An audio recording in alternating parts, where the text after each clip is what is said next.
नमस्कार विद्यार्थी मित्रांनो, हवामानशास्त्राचा अभ्यास करताना सर्वात महत्त्वाचा आणि सर्वात किचकट टॉपिक कोणता असेल तर तो आहे वृष्टी। ज्यावेळेस आपण पूर्वपरीक्षा आणि ऑब्जेक्टिव्ह मुख्य परीक्षेचा विचार करतो त्यावेळेस हवामानशास्त्रावर आलेले सर्वाधिक प्रश्न हे या वृष्टी टॉपिकवर आलेले आहेत हे लक्षात घ्या। त्यामुळे या वृष्टी टॉपिकला सविस्तर अभ्यासणं गरजेचं आहे।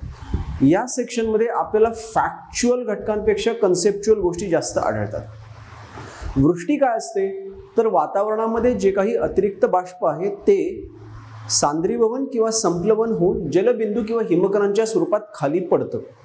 वातावरणातील अतिरिक्त बाष्प जलबिंदू किंवा हिमकणांच्या स्वरूपात खाली पडण्याची प्रक्रिया म्हणजे वृष्टी होय। पण ह्या वृष्टीची प्रक्रिया समजून घेत असताना आपल्याला दोन टप्प्यात समजून घ्यावी लागते। पहिला टप्पा आहे वातावरणामध्ये ढगांची निर्मिती कशी होते एक, आणि दुसरी गोष्ट या ढगांपासून वृष्टीची प्रक्रिया, मग ते पाऊस, गारांचा पाऊस, हिमवृष्टी कशा प्रकारे उद्भवते ते आपल्याला लक्षात घ्यायचं आहे। सो त्याचा आपण आढावा वेगात घेणार आहोत या आपल्या फास्ट ट्रॅक रिव्हिजन सेशनमध्ये। सर्वात महत्त्वाची गोष्ट लक्षात घ्या की पृथ्वीचं जे वातावरण आहे या वातावरणामध्ये आपल्याला मोठ्या प्रमाणात बाष्पाचं अस्तित्व जाणवतंय। पृथ्वी या ग्रहाचं वैशिष्ट्य असं आहे की पृथ्वीच्या वातावरणामध्ये आणि विशेषतः भूपृष्ठालगतचा वातावरणाचा थर म्हणजे तपांबरामध्ये आपल्याला बाष्पाचं अस्तित्व जाणवतंय। का आहे हे बाष्प तर या वातावरणामध्ये आपल्याला जमिनीवरील पाण्याचं बाष्पीभवन होऊन बाष्पाची निर्मिती झालेली आढळते। इतकंच नाही तर या वातावरणाचं वैशिष्ट्य काय तर या वातावरणामध्ये H2O म्हणजे पाणी हा घटक तीनही अवस्थांमध्ये आढळतो। सूक्ष्म जलबिंदू, सूक्ष्म हिमकण आणि बाष्प या स्थायू, द्रव, वायू तीनही अवस्थांमध्ये आपल्याला H2Oचं अस्तित्व आढळतं आणि हे अस्तित्व एका स्थितीतून दुसऱ्या स्थितीत सहज रूपांतरित होत असतं। म्हणजे बाष्पाचं रूपांतर जलबिंदूचं हिमकणात, हिमकणाचं जलबिंदूत वगैरे तापमानातील थोड्याफार बदलामुळे ही प्रक्रिया होत असते। सो आपण आता बघूयात त्याबाबतचे काही महत्त्वाचे मुद्दे। बाष्पीभवन काय असतं? बाष्पीभवन की ज्या क्रियेमुळे पाण्याचं रूपांतर वाफेमध्ये होतं त्याला आपण म्हणतोय बाष्पीभवन। संप्लवन काय असतं तर बाष्पाचं रूपांतरण, बाष्प थंड झालं की थेट हिमकणात होत असतं, त्याला आपण म्हणतोय संप्लवन किंवा सबलिमेशन। त्यानंतर या आपल्या वातावरणामध्ये जे काही बाष्प आहे त्या बाष्पास आपण त्या हवेची आर्द्रता असं संबोधतो किंवा ह्युमिडिटी। हवेतील बाष्पाच्या प्रमाणास त्या हवेची आर्द्रता असं म्हणतात। या वातावरणाला हे बाष्प मिळतंय कुठून तर समुद्रामधील पाण्याचं बाष्पीभवन होतंय, जमिनीवर खंडावर जे काही जलाशय आहेत त्यामधील पाण्याचं बाष्पीभवन होतंय, मृदेमध्ये जो काही ओलावा आहे त्याचं बाष्पीभवन होतंय। इतकंच नाही तर सजीवांच्या शरीरामध्ये जे काही पाणी आहे ते बाष्पाच्या स्वरूपात बाष्पीभवन होऊन बाहेर पडत असतं। सो अशा सर्व स्रोतांमधून बाष्पीभवन होतं आणि वातावरणाला हे बाष्प मिळतंय आणि वातावरणाची आर्द्रता निर्माण होते। या आर्द्रतेचं प्रमाण सर्वत्र वेगवेगळं असतंय। किनाऱ्यालगत गेलात तर आर्द्रता जास्त आहे, खंडांतर्गत आलात तर आर्द्रता कमी आहे, समुद्रावर गेलात तर आर्द्रता खूप जास्त आहे। ही जी आर्द्रता आहे त्या आर्द्रतेबाबत आपल्याला एक गोष्ट महत्त्वाची आहे की जी लक्षात घेणं गरजेचं आहे। एखाद्या ठिकाणची हवा जास्तीत जास्त किती बाष्प धारण करू शकते, ती जे काही जास्तीत जास्त बाष्प धारण करू शकते त्याला त्या हवेची आपण बाष्प धारण क्षमता असं म्हणतो। हवेने जर का तिच्या बाष्पधारण क्षमते एवढं बाष्प धारण केलं, म्हणजे हवेची जी काही बाष्पधारण क्षमता आहे तेवढं बाष्प जर हवेने धारण केलं तर त्या हवेला आपण संबोधणार आहोत बाष्प संपृक्त हवा, सॅच्युरेटेड, मॉइश्चर सॅच्युरेटेड एअर। आणि जर का त्या हवेने धारण केलेलं बाष्प तिच्या बाष्पधारण क्षमतेपेक्षा कमी असेल तर त्या हवेला आपण काय म्हणणार बाष्प असंपृक्त हवा, मॉइश्चर अनसॅच्युरेटेड एअर। आता ही जी बाष्पधारण क्षमता आहे ती प्रत्येक वेळेस एखाद्या ठिकाणी फिक्स असते का, निश्चित असते का तर तसं नाहीये। हवेने किती बाष्प धारण केलं जाऊ शकतं या गोष्टीवर त्या हवेचं आकारमान आणि सर्वात महत्त्वाचं त्या हवेचं तापमान परिणाम करत असतं। हवेची बाष्पधारण क्षमता आणि हवेचं तापमान परस्परांशी समप्रमाणात आहे। म्हणजे हवेचं तापमान वाढलं की तिची बाष्पधारण क्षमता वाढते, हवेचं तापमान कमी झालं तिची बाष्पधारण क्षमता कमी होते। हे व्यवस्थित लक्षात ठेवा कारण वृष्टीची प्रक्रिया समजण्यासाठी ते फार महत्त्वाचं आहे। जेव्हा जेव्हा हवेचं तापमान कमी होत जातं त्यावेळेस हवेची बाष्पधारण क्षमता काय होत जाते, कमी होत जाते. आता पुढे आपण काही महत्त्वाचे मुद्दे लक्षात घेऊयात. आर्द्रतेचे प्रकार.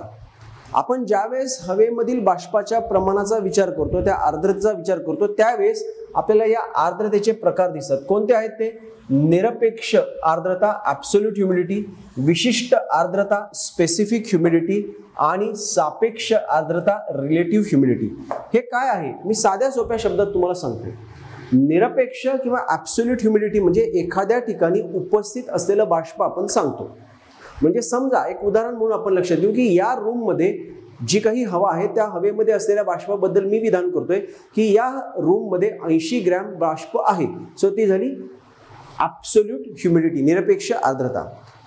विशिष्ट किंवा स्पेसिफिक ह्युमिडिटीमध्ये मी काय सांगतोय, त्याच परिस्थितीबद्दल बोलतोय मी. पण आता मी काय म्हणतोय, या रूम मधल्या 1000 ग्रॅम हवेमध्ये 80 ग्रॅम बाष्प आहे. सो किती हवेत किती बाष्प आहे हे सांगितलं की ती काय झाली, विशिष्ट आर्द्रता.